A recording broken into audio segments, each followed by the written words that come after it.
Magic Johnson 原名 Ervin Johnson Jr.， 出生於美國密西根州蘭辛，昵稱魔術強森 Magic Johnson， 為 NBA 聯盟職業籃球運動員，場上位置為控球後衛。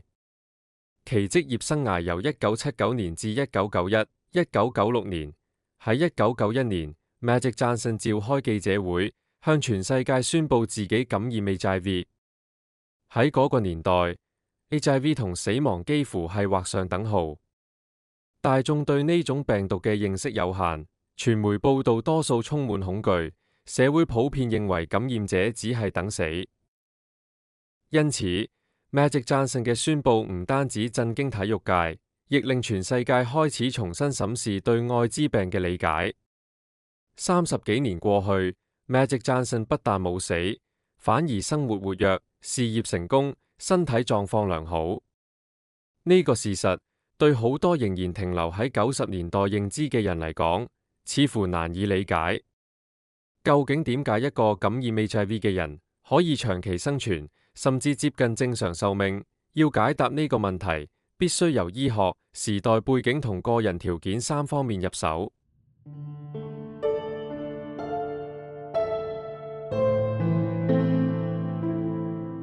大家好，歡迎嚟到 Take a Lesson 呢個頻道。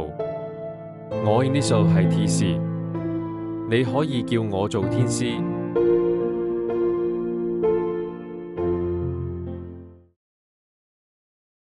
要理解 Magic Johnson 嘅情況，首先一定要分清 HIV 同 AIDS 嘅分別。HIV 人類免疫力缺乏病毒，係一種病毒，主要攻擊人體免疫系統中嘅 CD4T 淋巴細胞。而 AIDS 後天免疫缺乏症並唔係一種病毒，而係一個疾病階段，代表免疫系統已經被嚴重破壞。換句話講，感染 HIV 並唔等於一定會發展成 AIDS。如果病毒長期受控，免疫系統維持正常運作，患者可以終生都唔會進入 AIDS 階段。Magic Johnson 正正就係一個成功將 HIV 控制住嘅例子。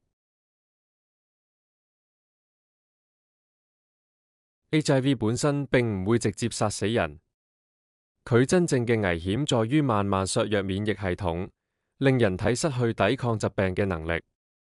當 CD4 細胞數量下降到極低水平，患者就會容易感染各種平時冇害嘅細菌、病毒或真菌，甚至出現某啲癌症，最終因為併發症而死亡。因此，只要免疫系統可以維持穩定，感染 HIV 嘅人就唔一定會短命。Magic Johnson 嘅免疫系統之所以可以保持良好狀態，關鍵在於及早治療同長期控制病毒。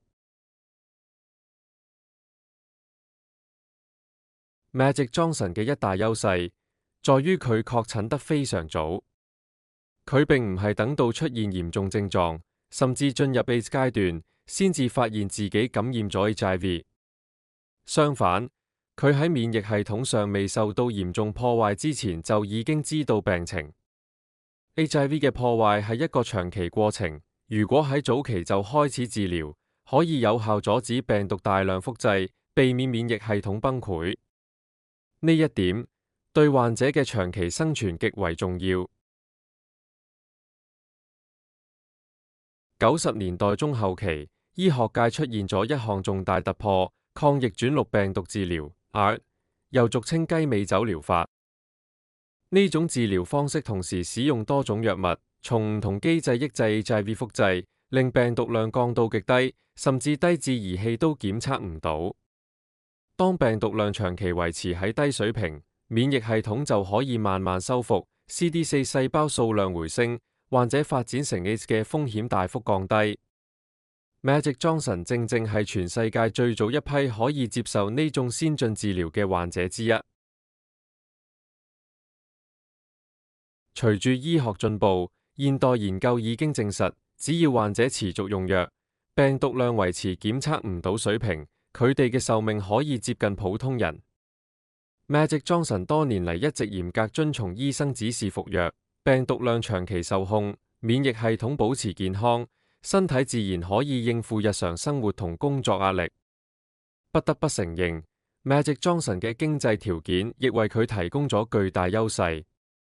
佢可以接觸到全球最頂尖嘅醫療團隊、最新一代嘅藥物以及最完善嘅健康監測。同時，佢有穩定嘅生活環境、良好嘅營養同運動習慣，亦避免咗斷藥或治療中斷等高風險情況。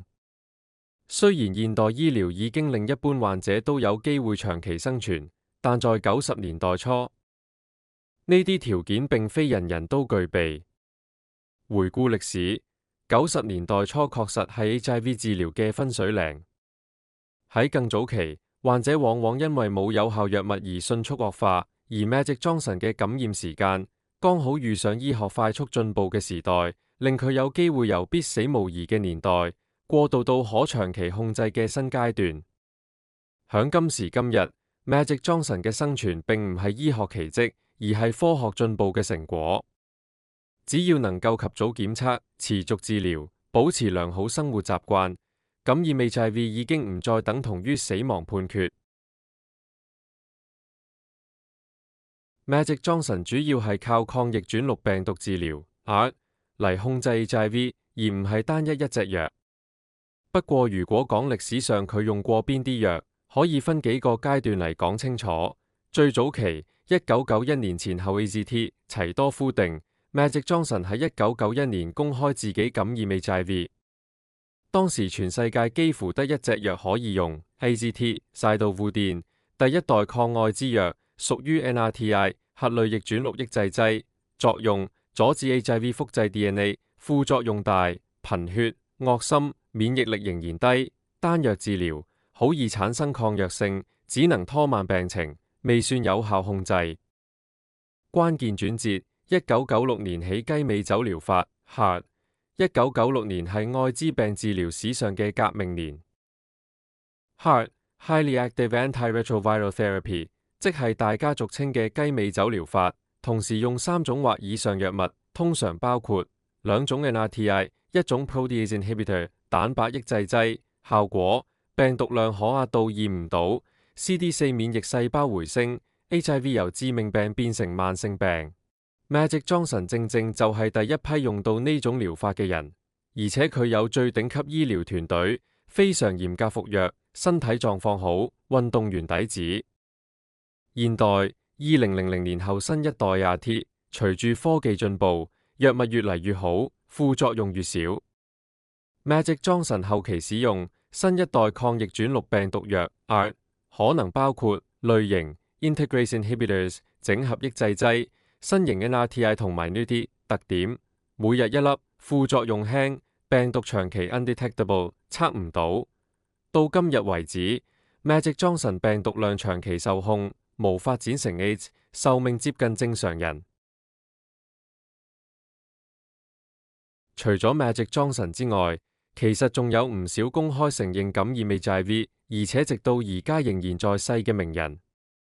以下係一啲較有代表性、資料較清楚嘅例子，重點係公開承認。國際較知名例子：查理線、查理新，美國影視男星，2015年公開承認感染 HIV， 透過現代抗逆轉錄病毒治療 ART， 病毒量已受控，至今仍然在世。Billy Porter， 百老匯荷里活演員，主演過 Pose。2007年確診 HIV， 長期接受治療，身體狀況良好，直到而家仍然活躍演藝圈。Jonathan Van Ness、Queer Eye 主持，公開分享自己感染 HIV 嘅經歷，透過規律治療，病毒量達到測不到，仍然非常活躍於媒體與社交平台。Greg Louganis， 美國傳奇奧運跳水金牌得主，1988年確診 HIV， 係體育界其中一個最早公開身份嘅人，至今仍然在世，亦從事教育與倡議工作。HIV 就等於零期嘅癌症可以治癒 ，AIDS 就等於末期嘅癌症不能治癒。Magic Johnson 能夠感染 HIV 30多年仍然健在，原因唔係病毒變得冇害，而係人類終於掌握咗對抗佢嘅方法。佢嘅故事提醒我哋，對疾病最致命嘅往往唔係病毒本身，而係無知、恐懼同延誤治療。隨住醫學持續進步 HIV 已經由一個絕症轉變成一種可以長期控制嘅慢性病，而 Magic Johnson 正正係呢個轉變嘅最好例證。